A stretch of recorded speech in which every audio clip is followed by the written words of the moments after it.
السلام علیکم ورحمۃ اللہ وبرکاتہ۔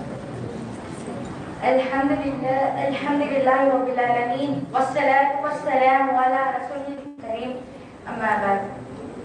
اعوذ باللہ من الشیطان الرجیم، بسم اللہ الرحمن الرحیم۔ کل نفس ذائقۃ الموت۔ محترم سامعین، میں نے آپ لوگ کے سامنے سورہ آل عمران سورہ نمبر 3 کی آیت پڑھی ہے۔ اس مناسبت سے آج میرا تقریر کا عنوان ہے فکر آخرت۔ محترم سامعین، ہم اور آپ جہاں زندگی گزار رہے ہیں اسے دنیا کہتے ہیں۔ ہماری منزل دنیا نہیں ہے بلکہ ہماری منزل تو آخرت ہے، جہاں آخری ٹھکانہ یا تو جنت ہوگا یا پھر جہنم ہوگا۔ ہمیں آخرت کی فکر کرنا چاہیے۔ دنیا میں ہمارے رہنے کے لیے بہت زیادہ تیاری ہے۔ ہمارے پاس کل قیامت کی کیا تیاری ہے؟ ہمارے پاس کل میدان محشر میں تیز دھوپ سے بچنے کی کیا تیاری ہے؟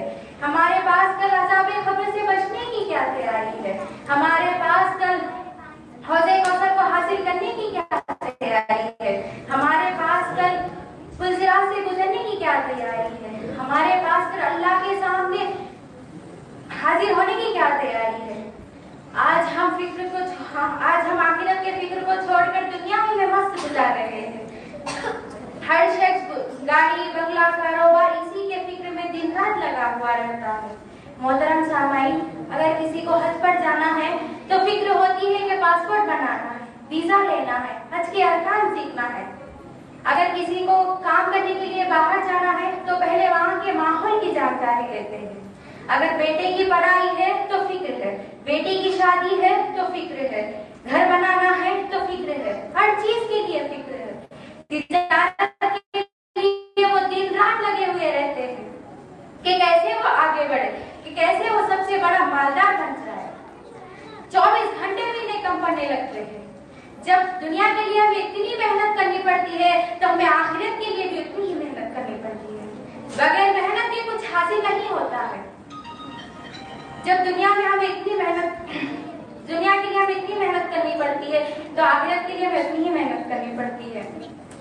اگر کسی شخص کو ایک سونے کا پہاڑ مل جاتا ہے تو اس کو دوسرے پہاڑ کی خواہش ہوتی ہے، اگر اس کو دوسرا پہاڑ مل جاتا ہے تو اس کو تیسرے پہاڑ کی خواہش ہوتی ہے۔ یہ ایک انسان کی خواہش ہے جو دن بدن بدلتے ہی رہتی ہے۔ محترم سامعین، ابو ہریرہ رضی اللہ عنہ اپنے موت کے وقت رونا شروع کر دیا۔ کسی نے پوچھا کہ ابو ہریرہ آپ کیوں رو رہے ہو؟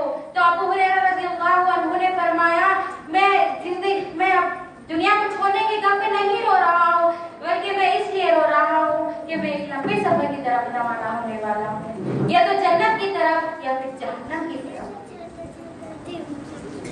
عمر بن خطاب رضی اللہ عنہ سورہ طور کی تلاوت کر رہے تھے۔ جب وہ آیت تک پہنچے، ان عذاب ربک لواقع، بے شک آپ کے رب کا عذاب واقع ہونے والا ہے، تو رونے لگے۔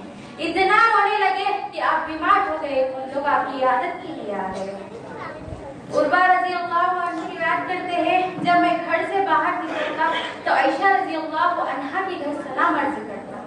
جب ایک دن میں گھر سے نکلا تو عائشہ رضی اللہ عنہا نماز میں کھڑی ہے، قرآن کی آیت فَمَنَّ اللَّهُ عَلَيْنَا وَوَقَانَا عَذَابَ السَّمُومِ پڑھ رہی تھی اور روتی جا رہی تھی۔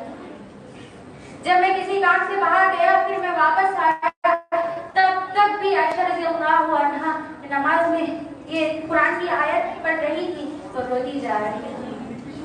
محترم سامعین، عبداللہ بن عمر رضی اللہ عنہ نے فرمایا، جب میں رسول صلی اللہ علیہ وسلم کے پاس تھا تو ایک انصار صحابی آیا اور اس نے کہا کہ اللہ کے رسول کون سا مومن افضل ہے؟ تو آپ صلی اللہ علیہ وسلم نے فرمایا، وہ مومن افضل ہے جس کے اخلاق اچھے ہوں۔ پھر اس نے کہا کہ اللہ کے رسول کون سا مومن عقل مند ہے؟ تو آپ صلی اللہ علیہ وسلم نے فرمایا، وہ مومن عقل مند ہے جو موت کو زیادہ یاد کرتا ہو اور اس کے بعد اس کی تیاری کرتا ہو۔ آخرت کو یاد کرنے اور آخرت کو یاد رکھنے کا فائدہ یہ ہے کہ اس سے توبے کی قبولیت ہر سکتی ہے۔ آخرت کو یاد کرنے اور آخرت کو یاد نہ رکھنے کا فائدہ یہ ہے کہ اس سے توبے کی نصیب نہیں ملتی ہے۔ آخرت کو یاد کرنے اور آخرت کو یاد رکھنے کا فائدہ یہ ہے کہ اس سے انسان اپنے گناہوں سے بخشش طلب کر سکتا ہے۔ آخرت کو یاد نہ کرنے اور آخرت کو یاد نہ رکھنے کا فائدہ ہے کہ وہ گناہوں سے بخشش وہ چوری کرتا ہے، وہ زنا کرتا ہے، وہ قتل کرتا ہے، وہ لوگوں کو مارتا ہے۔ آخرت کو یاد کرنے اور آخرت کو یاد رکھنے کا فائدہ یہ ہے کہ انسان وہی کام برابر کرتا ہے جو اس کا فائدہ اس کو پڑھنے کے بعد ملتا ہے۔